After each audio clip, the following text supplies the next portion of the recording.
สุขสบายดีพี่น้องเบิร์ดสุขุสุขมื้อนี้เนาะพี่น้อง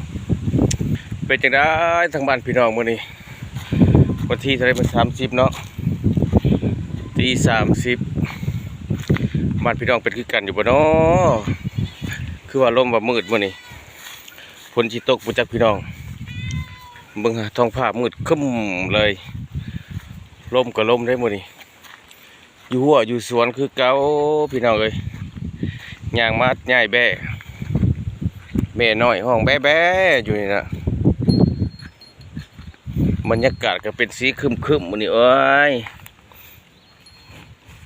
ใหญ่แบ่กันพี่น้องเอ้ยห้องหาหมู่นะไปทางใดห้องอยู่อยู่นี่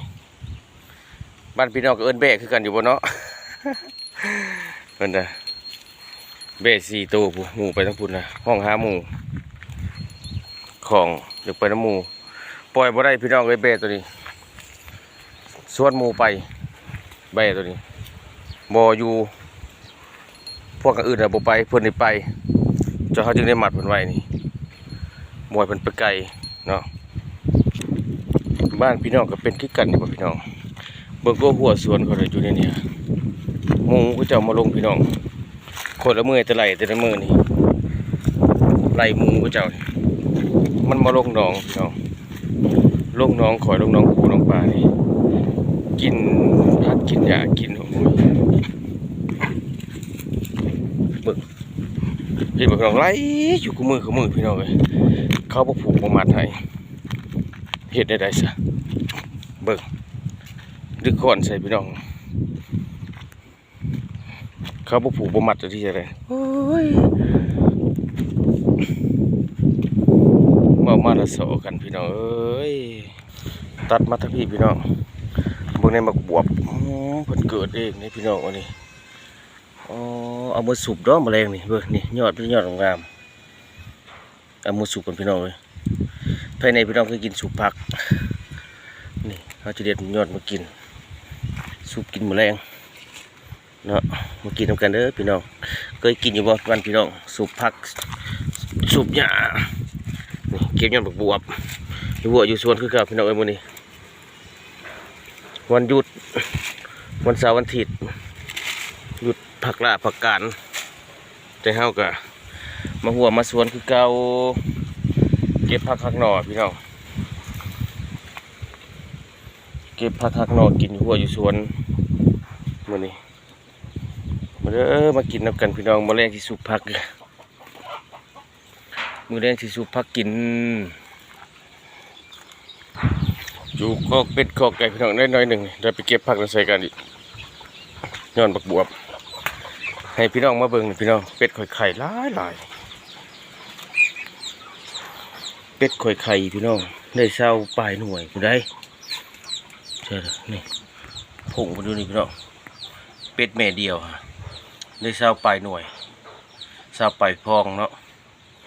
เป็ดกึกพี่น้องเอ้ยนี่แม่เพื่อนนะไปจะเขามากบไข่เป็ดแนวใหญ่เลยพี่น้องตัดมาทางนี้พี่น้องตัดมาทางสวนเฮาทางสวนครัวบรรยากาศอยู่สวนเด้อวันนี้พี่น้องอยู่บ้านสวนแดนดอยวันนี้บรรยากาศครึมเพื่อฝนชีตกเขามาสวนพี่น้องมาเบิ่งพักกันเด้อน่ะสวนน้อยอยู่สวนงามเลยพี่น้องเลยพักก็ได้เบิ่งเด้อนี่บรรยากาศอยู่หัวอยู่สวนเนาะเราจะเก็บผักไว้นี้นี่พี่น้องเอายอดเมื่อสูบสกันแมลงสูบผักกินบักแตงบักทั่วบักพี่น้องเลยบรรยากาศอยู่สวนเป็นสีลมๆคึมๆมันนี่พี่น้องท่านนี้ก็ได้อันนี้ก็บักแตงทั่วแตงบักปนกันนี่พาให้เบิ่งถ่ายคลิปให้เบิ่งพี่น้อง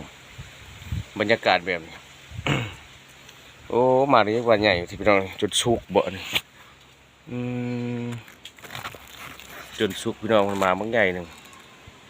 แก่แล้วกินบ่ได้แล้วบัดนี้พี่น้องสมแล้วสมแล้วนี่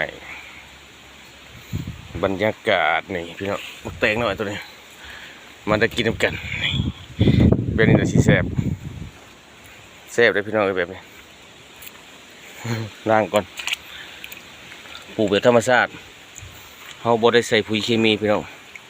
มีแต่ใส่ผุนคอกเอาปลูกออร์แกนิกปลูกแบบธรรมชาติบ่ใส่ปุ๋ยได้ย่านตัวพี่น้องเลยคักอยู่บ่หมักถั่วผักยาวเลยนี่หมักยาวใหญ่ๆบรรยากาศ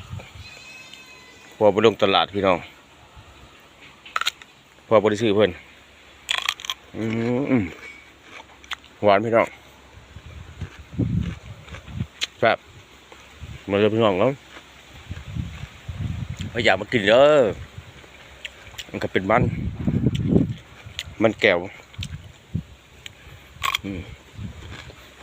โอเคพี่น้องฝากติดตามมันด้วยพี่น้องเด้อทางช่อง YouTube บ้านสวนแดนดอยพี่น้องโอเค